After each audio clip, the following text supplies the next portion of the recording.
Ya, beginilah cara ahlu sunnah secara umum menghukumi perbuatan Nabi pakai ilmu hukum. Tapi kalau salafi dia tidak begitu. Dia bagaimana? Kalau dia mengatakan sunnah itu seperti dalam kitab Kun Salafiyan Alal Jaddah, ya, di sana didefinisikan sunnah itu adalah segala sesuatu yang sesuai dengan Quran, sunnah Rasul, para sahabat, baik berkaitan dengan akidah maupun ibadah. Nah, coba definisi sunnahnya saja beda. Ini pendekatan akidah dan ibadah. Ini yang membuat berbeda. Akar perbedaan itu di situ. Mendefinisikan sunnah satu perkataan perbuatan takrir nabu dan menghukuminya dengan hukum fikih. Satu lagi memahami kalau sunnah itu segala sesuatu yang sesuai dengan Quran. Jadi seolah-olah Quran itu di bawah sunnah. Padahal sunnah dengan Quran itu beda. Bedanya di mana?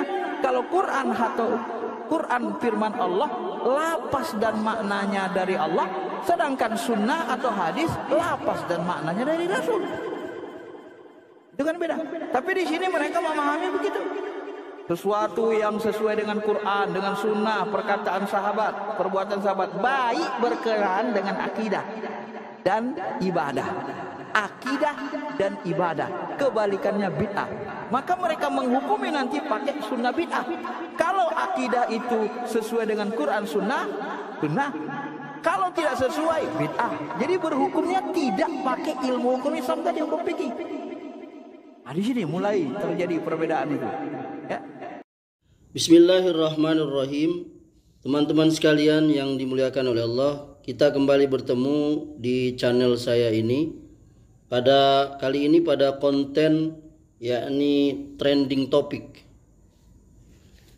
Saya membuat video ini berawal dari saya menonton sebuah video yang lewat di timeline YouTube saya ini, yakni sebuah video yang berjudul Salafi vs Aswaja, kenapa berbeda? Dialektika pemahaman Ustadz Dr. MFH, yakni pada channel Muhammad Faisal Hamdani. Ya. Di video itu beliau ada berkata, yakni beliau membacakan sebuah kitab yang berjudul Kun Salafiyah Alal Jaddah. Beliau membacakan definisi sunnah, yakni segala sesuatu yang sesuai dengan Quran dan sunnah Rasul, para sahabat, baik berkaitan akidah maupun ibadah. Barusan tadi teman-teman sudah menonton ya di awal video kita ini. Maka kebetulan saya memiliki buku tersebut, dan setelah saya membacanya, maka sayang sekali ya, Bapak Doktor ini, beliau dalam ceramah itu Bapak hanya menyebut salah satu makna sunnah yang ada di buku itu. Dan itu menurut saya kesalahan yang fatal bagi Bapak sendiri dan yang jelas bagi jamaah di masjid Bapak berceramah itu, dan juga para penonton YouTube Bapak. Maka pada kesempatan ini saya akan membacakan buku yang Bapak maksud itu. Yang di hadapan kita ini ada sebuah buku yang berjudul Jadilah Salafi Sejati. Ya. Yang diterbitkan oleh Pustaka Tazkiyah, ya.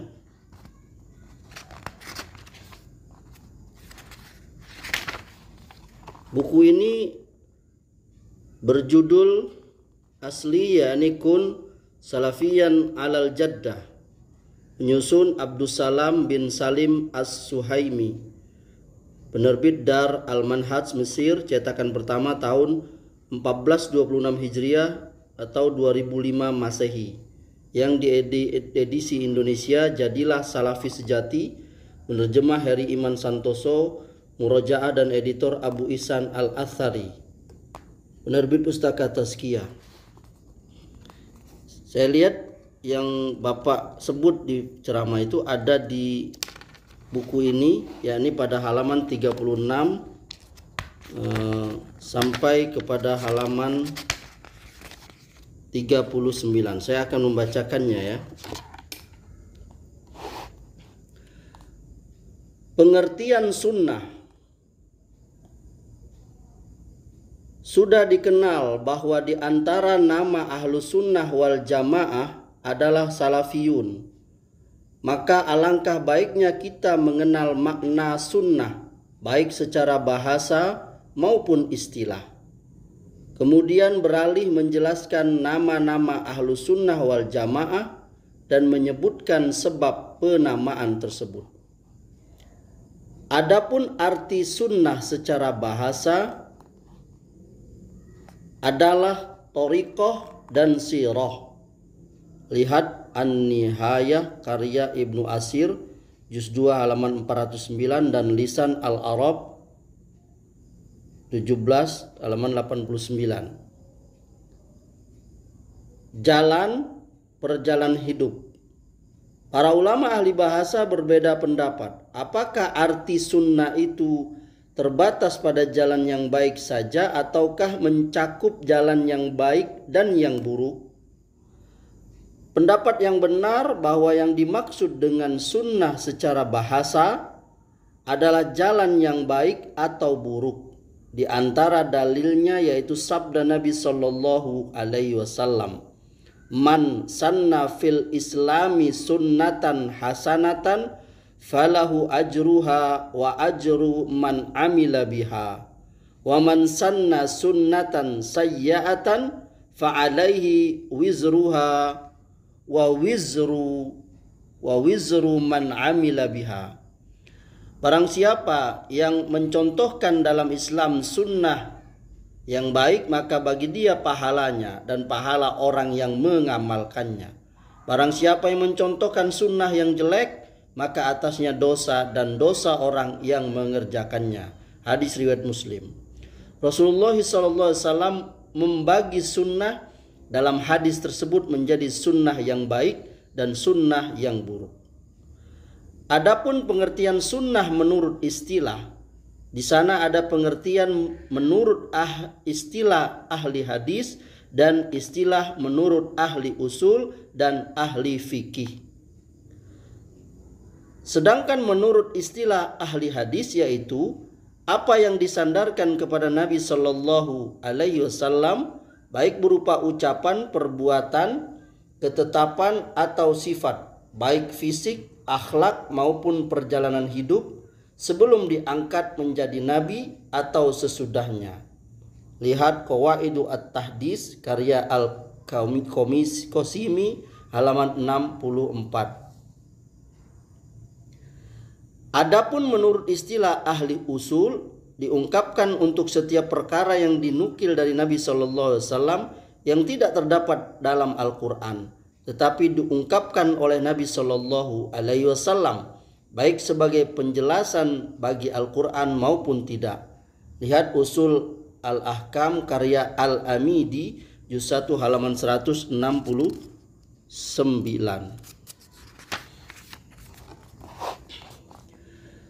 Sementara menurut istilah ahli fikih diungkapkan untuk setiap perkara yang bukan wajib. Dikatakan sunnah itu sunnah yaitu bukan fardu atau wajib dan tidak pula haram atau makruh. Lihat Syarah Al-Kaukab Al-Munir juz 2 halaman 160. Tetapi makna sunnah menurut kebanyakan kalangan salaf lebih luas dari itu, karena mereka mengartikan sunnah dengan makna yang lebih luas dari makna menurut ahli hadis, ahli usul dan ahli fikih. Mereka mengartikan sunnah sebagai setiap perkara yang sejalan dengan kitabullah dan sunnah Rasulullah SAW serta para sahabatnya, baik perkara i'tiqad maupun ibadah, dan lawannya adalah bid'ah. Dikatakan si fulan berada di atas sunnah jika amalan-amalannya sejalan dengan kitabullah dan sunnah Rasulullah sallallahu alaihi wasallam. Juga dikatakan si fulan di atas bid'ah jika amalannya menyelisihi Al-Quran dan As-Sunnah atau salah satunya. Syekhul Islam Ibnu Taimiyah rahimahullah berkata, istilah sunnah menurut ungkapan salaf mencakup sunnah dalam ibadah maupun i'tiqad. Walaupun kebanyakan para penulis tentang sunnah menggunakannya untuk perkara-perkara i'tiqad. Lihat Al-Amru bil Ma'ruf wan Nahyu 'anil Munkar halaman 77. Beliau rahimahullah berkata, As-Sunnah adalah pedoman yang Rasulullah SAW berada di atasnya, berupa keyakinan, maksud, ucapan, dan amalan. Lihat Al-Hamawiyah halaman 2. Ibnu Rajab rahimahullah berkata, kebanyakan para ulama mutaakhirin mengkhususkan sunnah pada perkara yang berkaitan dengan i'tiqad, karena itu merupakan pokok agama dan yang menyelisihinya berada dalam bahaya yang besar. Jami'ul Ulum wal Hikam halaman 249.